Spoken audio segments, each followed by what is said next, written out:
afternoon, everyone. Welcome to the Green Policy Possible Configuration of Regional Trade. So we have Rodrigo Cupo, partner with MPA Trade Law, which is a Brazilian firm dedicated to international law and the law of the World Trade Organization with special concentration in commercial policies. Antoine Wagner Jones directs the commerce and supply chains in Bloomberg NEF, which is the main investigation service that covers energetic transition. So in this section, we will be talking about the El CIBAP, which is called in Spanish the adjustment mechanism in the border for emissions of carbon. We will be telling you what the CBAM is and its impact in relationships with Cuban America, and also the evolution of the different carbon prices in Europe, the cost for decarbonization, and the sectors impacted by the implementation of CBAM. The objective is to present two different perspectives in order to understand the effects of the implementation of CBAM and its impact and potential risks for the industry. Antoine, please take it away. Thank you, Maria. Thank you, everyone. Yes, we are talking about very important matters, and I will try and give us some context. But before that, I will talk about Bloomberg NEF. We are the Center of Investigation for Bloomberg Inside, and we are about 250 analysts working to investigate or research the energy transition and the changes we're looking at in the different sectors we cover. That is an important topic, everything about CBAM, and we're going to say why, but first, let's give some context. That chart shows what we are. Oh, okay, sorry. I'm going to explain. So the line that is above shows a scenario, an economic scenario for the transition of different European sectors. And that is for decarbonization up until 2050. What we can see is that there are sectors like the blue one, which is the electricity, that will have to go down to reach net zero by 2050. The highest sector to the blue are heavy industries that need to change a lot faster than we've seen in the past. And there's the scenario like the net zero, and in the economy, we see a big difference, and that represents an important cost. Now, here, we're going to talk about tools being used at the European Union to reach this objective. And in the first place, we have the carbon price.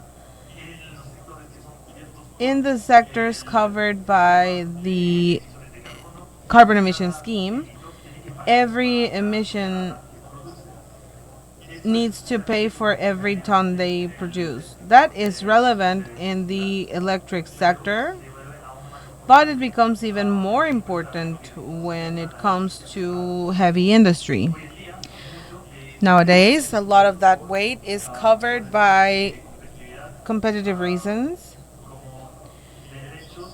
as well as the rights for free emissions, and that will be changing, and slowly but surely the heavy industry in Europe will have to pay this price, which is going up according to the different forecasts we have drafted at BMove.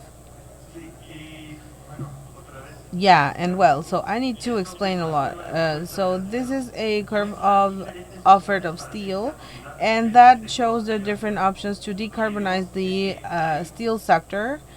And what we know is that in the horizontal we have the price, and over here we have emissions by 2050, and we see that there are different options that serve different at different costs. The least costly is the turn green off, and the junk and recycling of steel is blue, and over here is the furnace with a CCS. What's important in this slide is not the details, but the fact that we need to pay a lot more to produce steel at a lower emission. And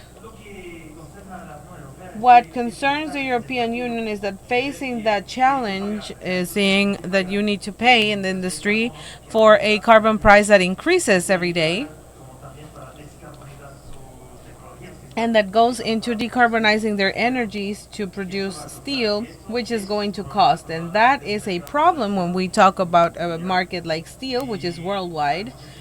And there are so many in Europe that are talking about decarbonizing as a deindustrialized.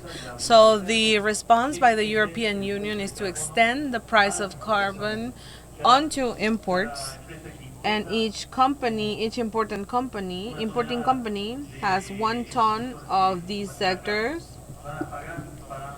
They're going to pay for the emissions linked to their production. They're incorporated in the language of the European Union. And what we see here is that countries that are most affected or that were most affected in the past were Russia, an image that will change a lot on the people who are coming. Also China, even if it's a minimal percentage of the Chinese production. And also Latin America, which brings about 2% of the total imports in 2019, and that is a percentage that will grow, especially with the different changes we're looking at as a result of the invasion of Ukraine from Russia. Well, now explanation. So what we should see here is circles that show the different country positions that are taking implementation of carbon prices, and there are many differences between countries in what is regarding the companies and what they have to pay, and what they cover is the vertical axis. What they should pay is the total economy, so that is covered in terms of total economy.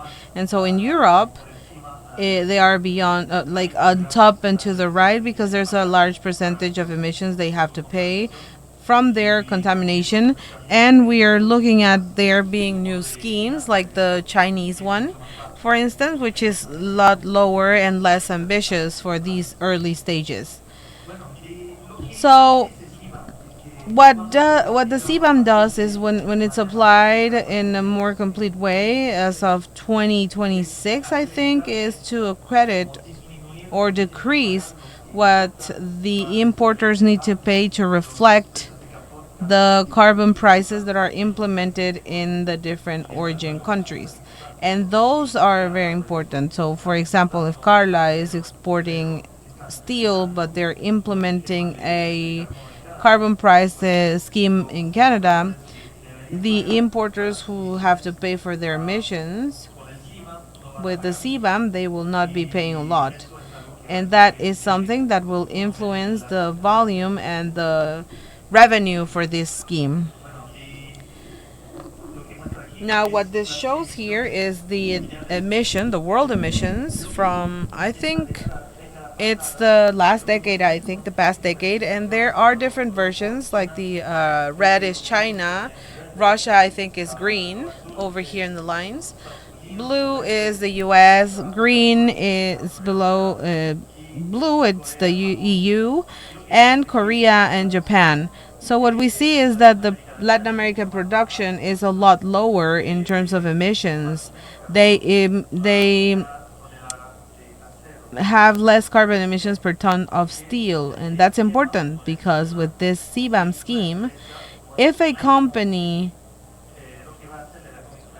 what they're going to do in the European Union is that they will have estimates for each union to estimate the volume of carbon incorporated per ton of steel that is imported. That means that if it comes from a region or a country that is less emitting, then they will have to pay less in that scheme. Also, and this is very important, companies, depending on the version of the CBAM that is announced, they can prove their own and show their own emissions according to the different processes that the European Union will be clarifying soon. which will represent an opportunity if you are a metal company that produces at very low emissions to have an advantage when they're importing towards Europe. So that is the image and the picture how it will work. We will go more into detail, but I will close with that. Thank you very much for your attention, and we will continue. Thank you, Antoine. Having an understanding of the evolution in carbon prices and the cost for decarbonization is essential to understand the effect of CBAM at a global level. So, Rodrigo, please take the floor. Thank you, Maria, and also thank you to the Alacero colleagues for the invitation. It is a pleasure for me to be here talking about this very important topic for the next few years. And why do we have a European Union CBAP? It is the most advanced proposal today, so it will be the model for the different countries as well, and it will inspire other countries too.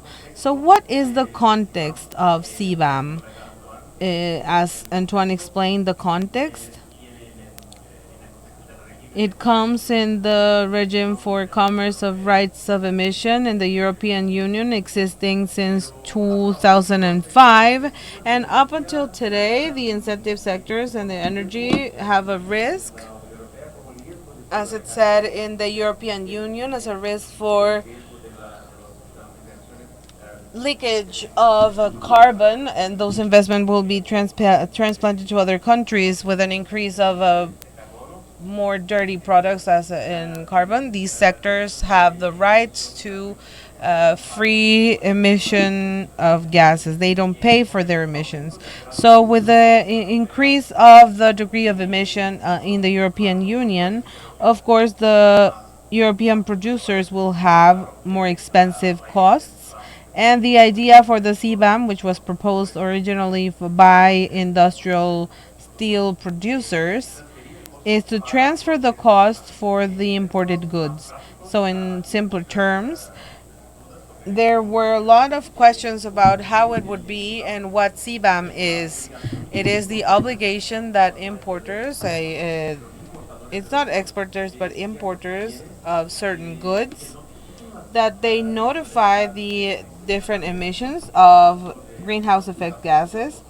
In the case of steel, it would be only CO2. For others, there will be other CO2, and to declare the emissions incorporated in these goods and buying the CBAM certificates, which we'll be looking at later. The objective is to avoid the climatic emission for other countries, which is interesting as well because the European Union, as a justification, it has an environmental justification so that they can have also carbon markets and the same sectors and prices as in Europe. Emissions will be direct and also indirect, because indirect were included in the most recent phase in the European Parliament with the pressure for the environmental. We have the cement, fertilizers, aluminum, and the most recent one is also for the approval of the Parliament: chemicals, organics, and polymers. So, in terms of steel, what are the steel goods? This is defined in a list in an annex from the proposal of the European CBAM. And in terms of the tax from chapters 72 and 73 of the harmonized system.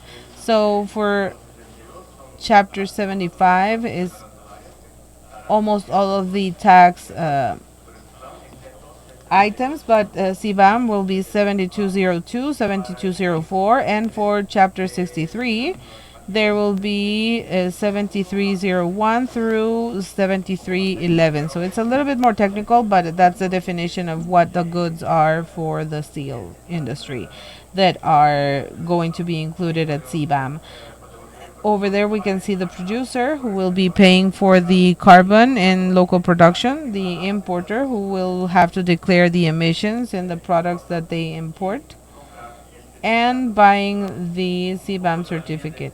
A little bit of the timeline. The proposal was made by the European Commission in July 2021. There were a lot of discussions at the European Parliament, and there was a lot of pressure from the Environmental Committee so that those emissions were included, and several other aspects regarding the environment were included in the final proposal, which was approved by the Parliament.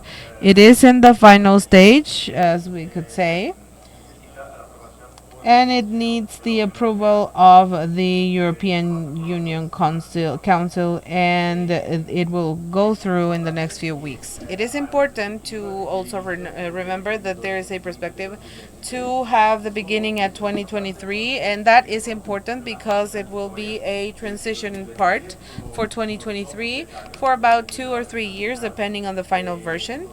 And so up until 2016, 2017, the obligation was to declare the emissions, whether they be direct or indirect, for the goods, and of course the steel cost. So that transitory part will not have a transition, and there will be no financial adjustment or a charge for carbon, only after the definitive phase, where we will also need to pay for carbon. That is it. So, what is over there in the calculation for CBAM?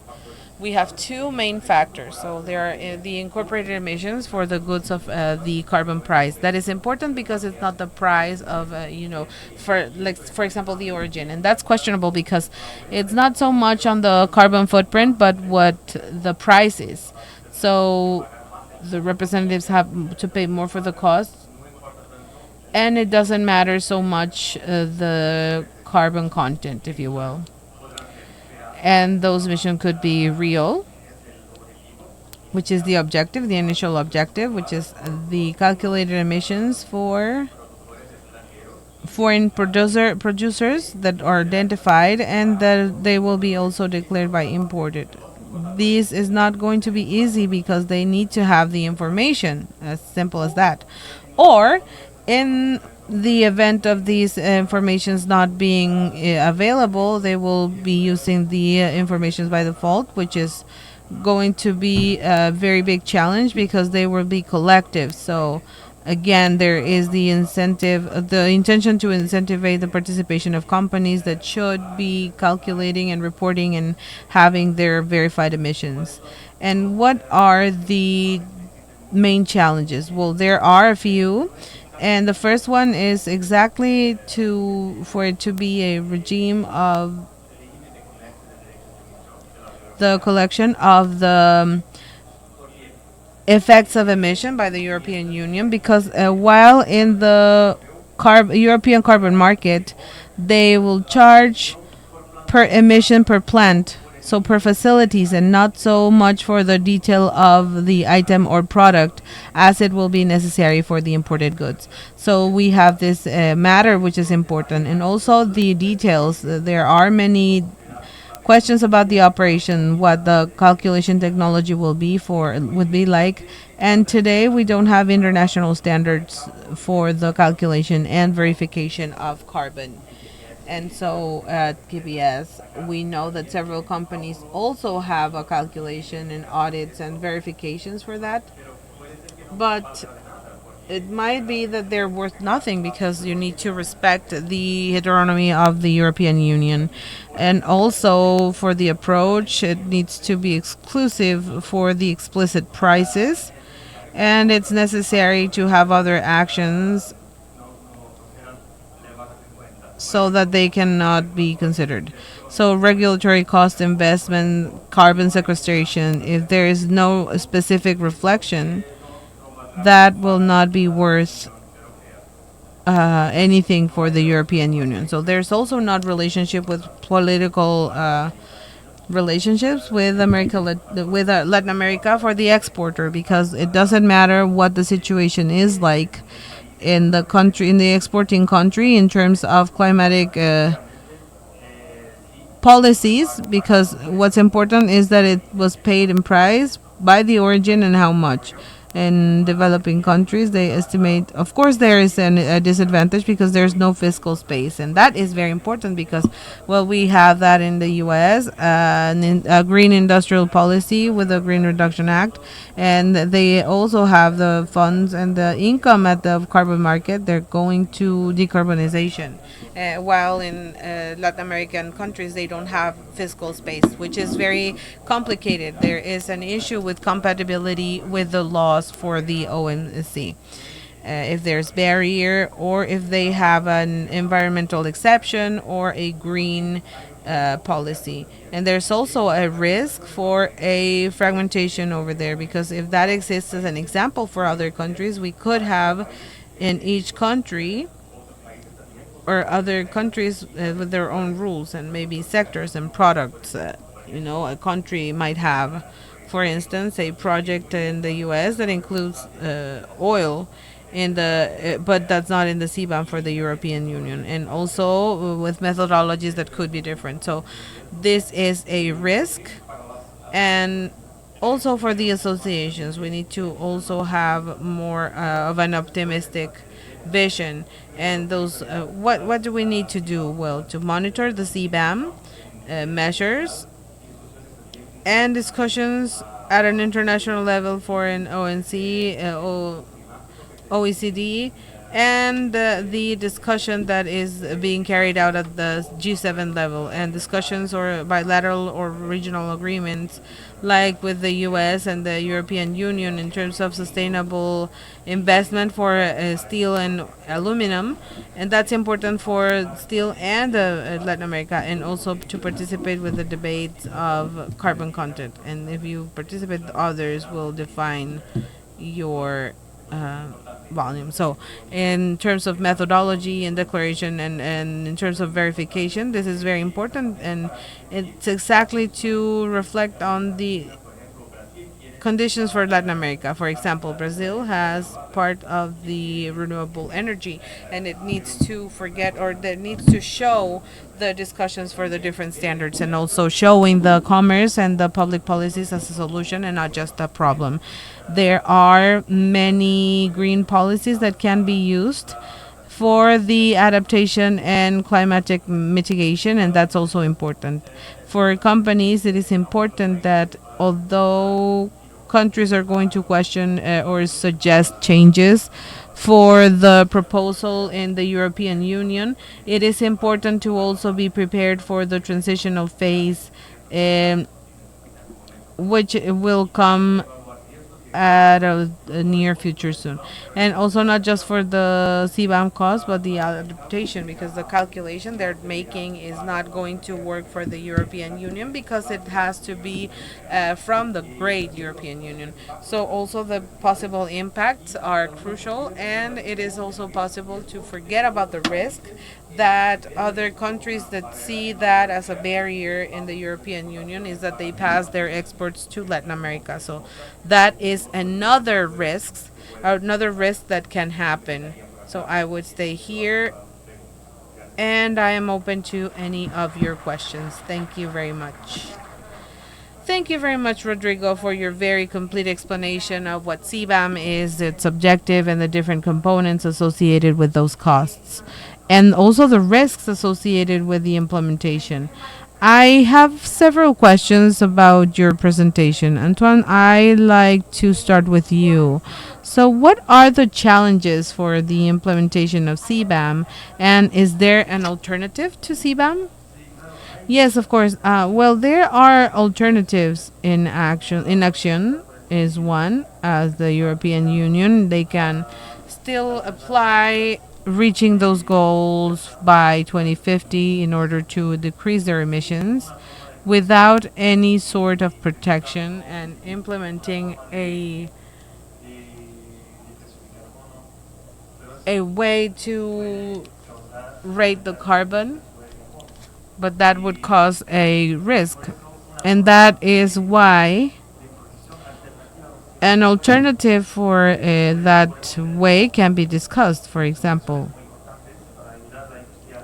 their mention is important for the steel union in Europe to be associated, and also a demand, a growing demand that has different ways to stimulate the demand, so that this green award or the highest price for low emission steel production can increase, and that it can be applied for the different companies that are making that effort to reduce their emissions, to develop that without it being a problem from the competitive perspective.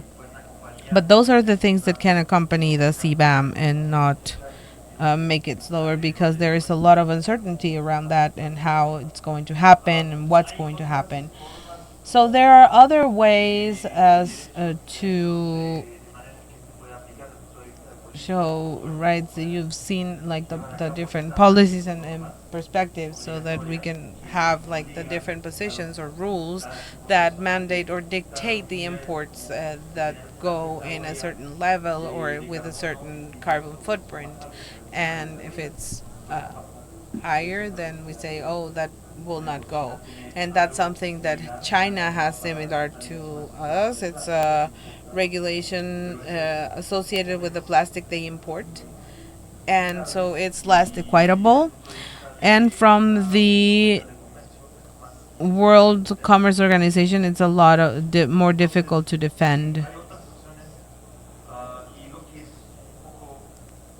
And what is also problematic is that on one side we're looking at countries like Canada, like Ariane. They think of their CBAM, but they also see the club, or like the tax club for carbon, like carbon tariffs, without any kind of pressure in carbon at a federal level. And we want to do, or we don't want to say that it's worse than the version being proposed by the European Union. So we do have alternatives, but it's not easy to find them. Thank you, Antoine. So under that same topic of the different entities and established regulations, can you explain, Rodrigo, what the relationship is between the CBAM proposal in Europe and the Paris Agreement and the different environmental aspects? Well, that's actually funny, because in practical terms, the CBAM is a unilateral extraterritorial practice that demands countries to have not just carbon market, but also it needs to be the exact same as in the European Union, with the same sectors and products, and they will charge the same price for the same carbon.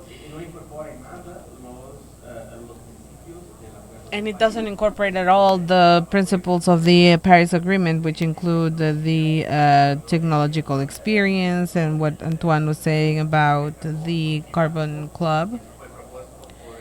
That was on purpose because of the N7 in June. We are expecting it to be created by the end of the year. We don't know if it'll be a club, and how that will be better for the practices and guidelines, or if it's really something that will have a baseline price for carbon, and outside you'd need to pay a huge CBAM. We don't know that yet, but in December last year we had a report. It was an independent report from the experts that was requested by the G7, and it's interesting because it incorporates the elements from the Paris Agreement. And we said that there can't be a climate club without emerging countries like Latin America, like the ones in Latin America, that need financial support in a larger context. So without that, it would be extremely difficult in political terms for it to move forward. All right, thank you very much. And also a question for both of you. From your perspective, who is going to get the biggest benefit from this mechanism? What are the opportunities present here? Well, it is difficult to answer that because it changes a lot. It changes a lot, from my perspective. I think for the steel sectors in regions that are very low in emissions, in order to have a larger advantage compared to those placed in more competitive regions. It's going to increase competitivity and that will cause Mexican steel. I agree, like the electric arcs, or for example, Brazilian people who are also using hydroelectric electricity. And that could be something that makes Latin America stand out compared to Turkey or China, for instance.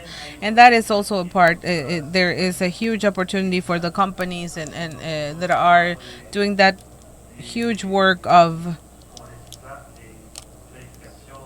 verifying and notifying and crediting, because that is an ecosystem that doesn't exist. I mean, it does exist, but as it was mentioned by Rodrigo, it's something that's too early. We don't have any set rules, and that can also be something important.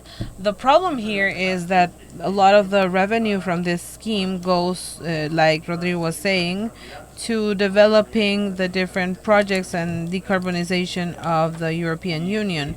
And that would be maybe more acceptable from the commercial partner standpoint in the other countries if those revenues if that revenue goes to supporting the development of the deployment of technologies of low carbon emitting technologies that could be a point to work on. But the thing is that we need to clarify that this is we are in a proposal. So we have seen that this proposal is giving us a very good idea of the way that it will happen, but as of now and until the end of the year, we need to clarify everything and confirm everything. Is there any change possibility that is like concerning the different sectors that were covered and the different scopes and the covered emissions and the usage of the revenue from or the profits from this, and what to do with the exports from Europe, which will not be quote unquote protected by the CBAM? And that's a lot to discuss, and it's also a challenge. As an opportunity, I know that, well, they're going to be directly related to the impact. And Brazil opened to an opportunity because individually they're one of the most important in Chapter 172. And, well, it's one of the biggest suppliers to the European Union in comparison to Russia, and that was adopted last year. And this could have an increasing participation in the market of the European Union. But in Mexico, we have lower proportions, such as Argentina, and they have a comparison to the United States. So maybe this is going to be a reduction of the CBAM, even though there's a specific price. That's possible. It wouldn't imply such a political problem, and it's not that simple in that sense. Or we're going to see a climate club that could be very interesting as well. The benefits initially, or the initial proposal, was that the beneficiaries would be the Europeans. But with the changes in the proposal, well, they don't like that anymore because now they are asking the CBAM to continue instead of having, I mean, to continue also with the emission rights and the exports, because they also want to export without paying the carbon emission, and it's not so eco-friendly that way. So thank you so much. Unfortunately, we don't have more time for more questions. And as a summary, the CBAM is a key political tool to avoid the leakage of carbon while we get the decarbonization policies of the European Union. This decarbonization change will lead to different changes in the industry globally. So having an understanding of the timeline and the implementation method, changes in the costing of carbon in Europe and the cost of this decarbonization is going to be key to plan in advance what are the effects and the impacts, and forecast the exports and imports of steel. Thank you, and a big round of applause for them.